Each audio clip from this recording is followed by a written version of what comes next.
안녕하세요, 공스토리입니다. 영국은 잉글랜드, 웨일즈, 스코틀랜드, 북아일랜드가 합쳐진 연방국가를 이루고 있으며 엄연히 다른 자치권을 가지고 있습니다.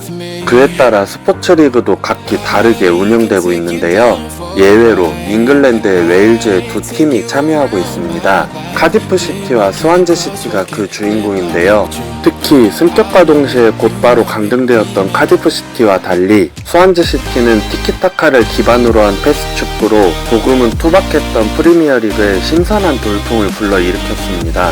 이번 시간에는 스완셀로나로 불리며 매력적인 경기력으로 팬들을 열광시켰던 스완즈시티의 프리미어리그 시절에 대해 소개해드리겠습니다.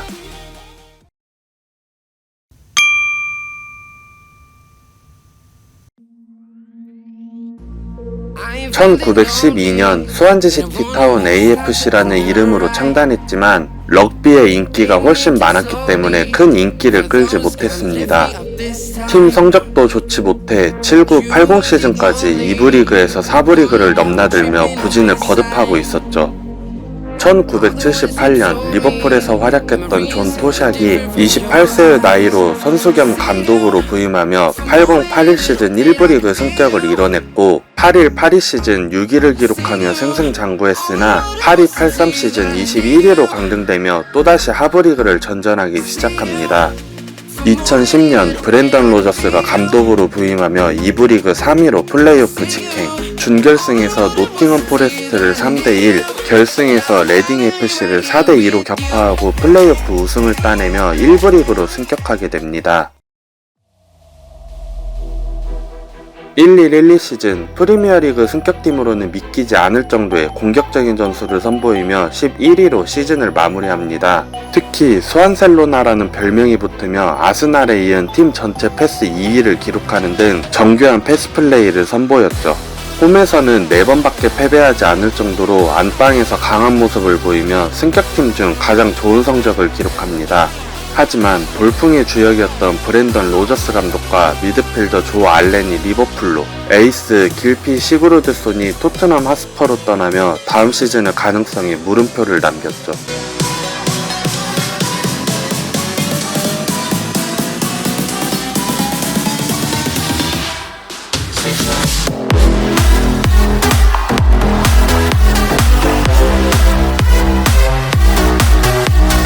레알 마요르카에서 좋은 지도력을 선보였던 미카엘 라우드럽을 새로운 감독으로 선임했고 리그 개막전에서 퀸즈파크 레인저스를 5대0으로 대파하며 직전 시즌에 비해 더욱 강해진 전력을 선보입니다.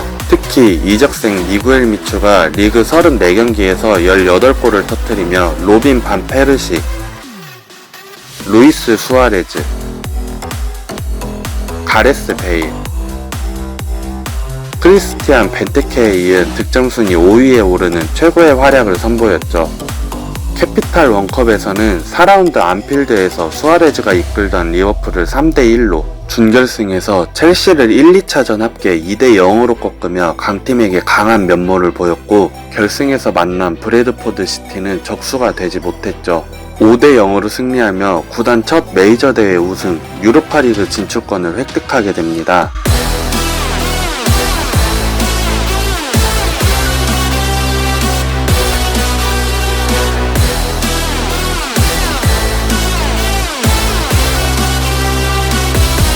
유로파리그와 리그를 병행하기 위해 19명의 많은 선수들을 영입합니다. 특히 미드필더를 10명이나 영입하며 해당 포지션이 과포화되었고 라우드럽 감독과 불화설이 돌던 기성용을 썬더랜드로 임대 이적시킵니다.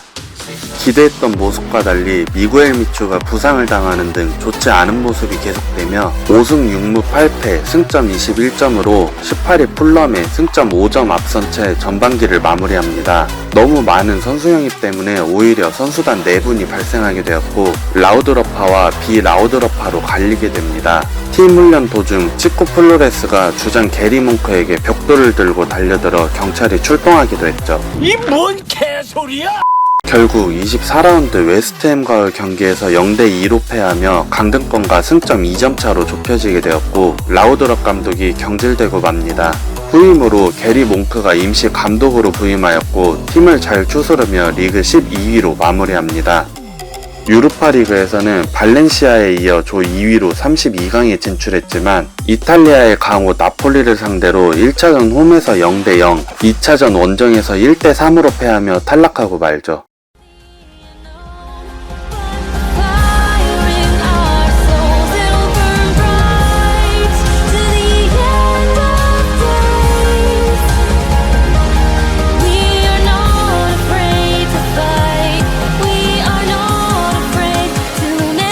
직전 시즌 썬더랜드의 캐피탈 원컵 준우승을 이끌었던 기성용이 아시아인 최초로 프리미어리그의 시작을 알리는 리그 1호 골을 터뜨리며 맨체스터 유나이티드를 2대1로 격침시켰고 8월 3경기 동안 전승을 기록하며 리그 2위 게리 몽크 감독은 이달의 감독상을 수상합니다.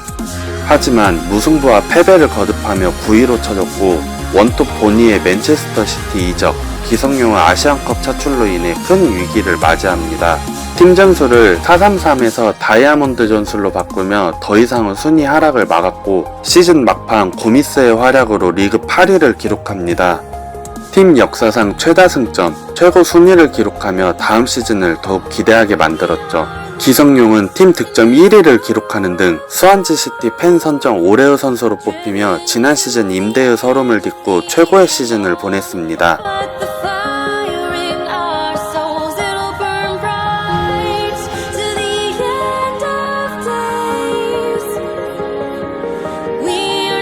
지난 시즌 막판 연속골을 넣으며 분위기를 살렸던 고미스가 개막 이후 4경기 연속골을 기록하는 등 활약을 그대로 이어갑니다. 하지만 이후 고미스가 부진에 빠지며 3달 가까이 득점을 기록하지 못했고 팀도 연이어 무승부와 패배를 기록하며 분위기가 가라앉고 맙니다. 결국 게리 몽크 감독을 경질하고 앨런 커티스 감독 대행에 이어 프란체스코 귀돌린 감독을 부임시키며 팀 성적을 반등시키기 위해 노력하죠. 아기자기한 패스 축구로 매력적인 경기력을 선보였던 이전 모습과 달리 승점 획득에 집착하는 축구를 펼치며 팬들의 아쉬움이 커집니다. 귀돌린 감독 교체 이후에도 16위까지 하락하는 등 부진을 거듭하지만 후반기 아스날을 2대1, 첼시를 1대0, 리버풀을 3대1로 잡는 등 막판 반전을 펼치며 12위로 마무리합니다.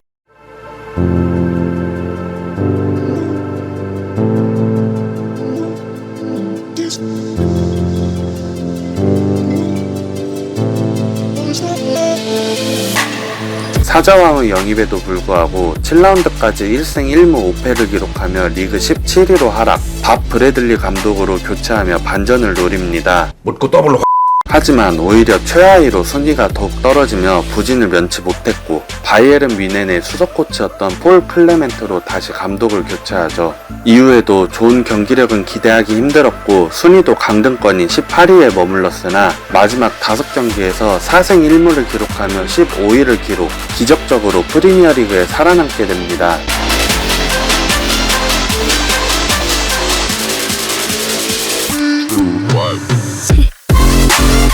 여름 이적 시장에서 팀의 핵심 자원이었던 페르난도 요렌테, 길피 시그로드손, 제 포커가 이적하며 전력이 오히려 약화되는 등 시즌을 앞두고 불안한 모습을 연출합니다.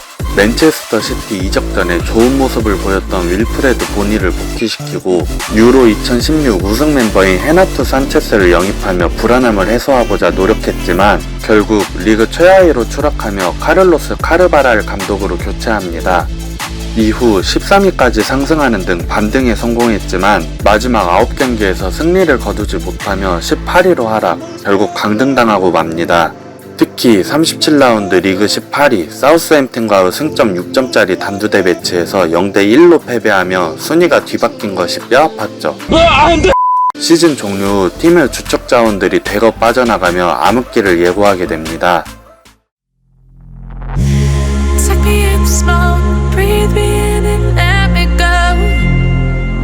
Filling the lungs inside you. And the blackened eyes make my way into your mind. Just to know what you knew. Restless every time we start locking eyes.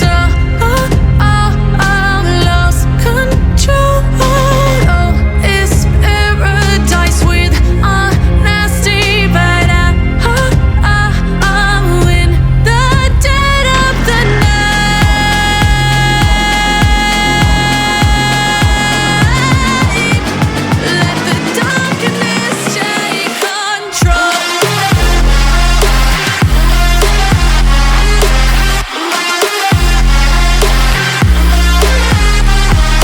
18-19 시즌 곧바로 프리미어리그 승격을 염원했으나 챔피언십에서도 중위권을 넘나들며 11을 기록, 다음 시즌으로 미루고 맙니다. 그레이엄 포터 감독이 새로 부임하여 젊은 자원들로 팀 연령대를 낮춘 것은 시즌 중 거둔 유일한 성과였죠. 19-20 시즌 스티브 쿠퍼로 감독을 교체한 후 10월 11일 현재 6승 3무 1패로 노팅엄 포레스트와 함께 리그 1위를 달리며 초반 선두 그룹을 형성하고 있습니다. 과연 스완지 시티는 프리미어리그에서 다시 한번 백조의 날개를 펼칠 수 있을까요?